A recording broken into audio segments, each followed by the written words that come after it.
So you see, I've been making video for 4 years now, from at the beginning just kind of like messing around until recent couple years I started trying to take it a lot more seriously. I've been using quite a bit of bigger camera. If you go as filmmaking, you probably can relate to me that your goal is to use like bigger camera, more advanced camera, cinema camera, more expensive, better. Last year I just switched to this Canon R6, and when I just got this camera, I'm loving it. But the footage, if it was extremely shaky, that's why I ordered R6, so I'll have IBIS, so I don't have to deal with shaky footage anymore. Point is, for the past 4 years, all my video, or pretty much every single video I made, probably 200 video, I've been using a big camera like this because usually they're better quality. Recently, I've been trying to experimenting something else. It's actually using my iPhone as the main ADOBE camera. So if you haven't guessed it yet, right now I'm talking to camera frame. It is actually shot on my iPhone 13 Pro Max with the selfie camera using cinematic mode. I do have quite a bit of lighting here, but it is still low light. Even right now I'm on my screen, it says more lights required. I'm gonna record the clip using my Canon R6, which is what I will regularly use this camera as ADOBE, and I will record another ADOBE using the iPhone 13 Pro Max. I'm gonna color grade both. We'll see, I'll edit both basically and see which one actually looks better.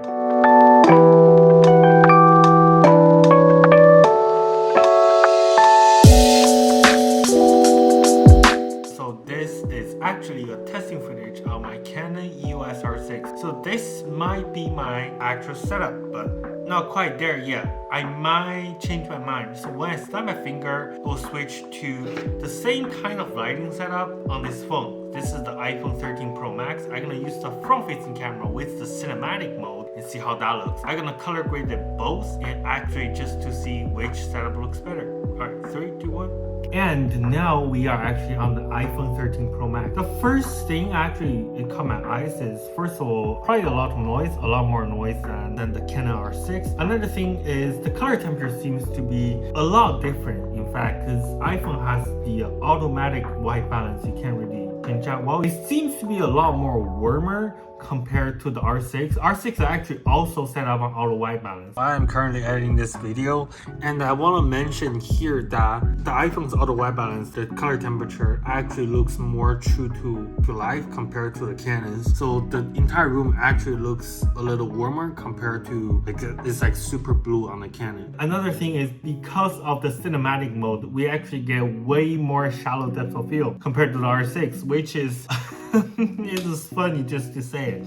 So this is a full frame sensor. Usually achieve shallow depth of field, you want the biggest sensor as possible. And besides that, you need a really fast lens. So this is a Canon 16-35 f2.8 L series lens. This is like a $2,200 lens with a $2,500 camera body together. This is a decently fast lens. It's not like crazy fast like f1.4 or something like that, but it's decently fast. And I was using 24mm to shoot because this is a zoom lens. It's supposed to give me relatively good shallow depth of field. But compared to this, it's so funny, it's so ridiculous saying this. So that was the ADOBE test. Now the second test we're gonna do is the B-roll test. We're gonna actually simulate 3 scenarios. So we're gonna do one product shot. We're gonna use this iPad Air as an example. For example, I'm making a review for this iPad Air. I want to grab some B-roll, both using this camera, the Canon R6 I'm filming on right now, and the iPhone using cinematic mode. See which one actually perform better.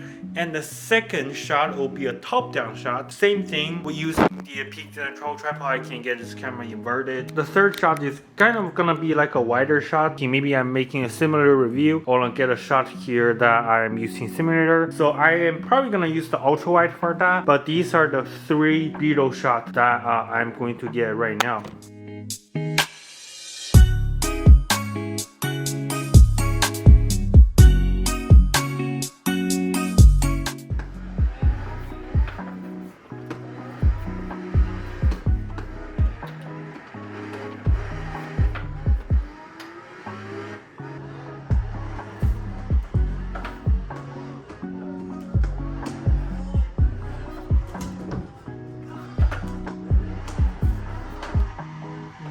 So the first shot we have right here is B-roll shot that is kind of like wider without shallow depth of field. So for this shot on iPhone, I used the regular ultra wide video mode instead of using the cinematic mode, and just to kind of see how well they compare to each other. In this case, the majority of the difference is actually in dynamic range. Take a look at the EOS R6 shot, because there's a window right in front of the computer screen. I was trying to expose for the computer screen. I have to lower down the exposure, resulting in the ambience very dark. Maybe you guys like that contrasty look, but in general, when you judge a camera, the more dynamic range, the better. In this case, iPhone actually captured more dynamic range. This is actually one of the computational photography feature on iPhone. It's called the Smart HDR. So in this case, I will say that, well, I'm not gonna say anything. You guys be the judge.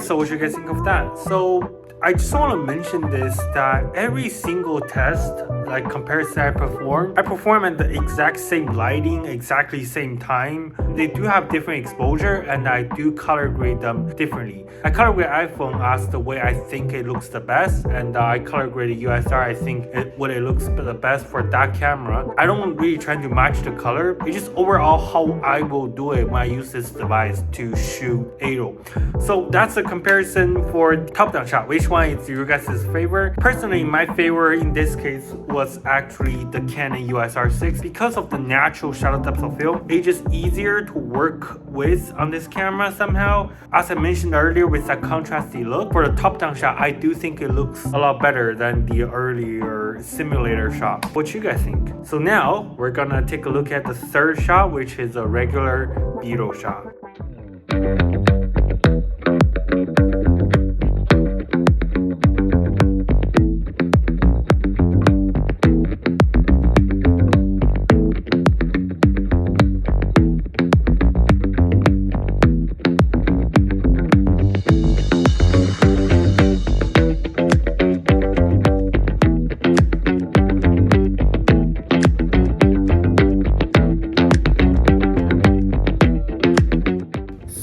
That's it. That concludes our testing for today. And what do you guys think? Which one do you guys think looks better? My opinion will be, each camera equipment or each camera has a different purpose. For example, this GoPro here using majority for action. Sometimes I do use it for time lapse. This iPhone here is kind of like the camera that is always on you. Kind of like this Canon EOS R6. This camera is designed to have relatively higher image quality, but it's kind of bulky, it's not that easy to use, and you have to hook it up with the correct lenses to achieve the best result. At the end of the day, is you, the creator, or the camera, the filmmaker yourself, what do you prefer? Which camera do you think that motivates you to make more video? Which camera do you think that makes you happy? So that's it for today's video. Hope you guys enjoy, and yeah, see you guys in the next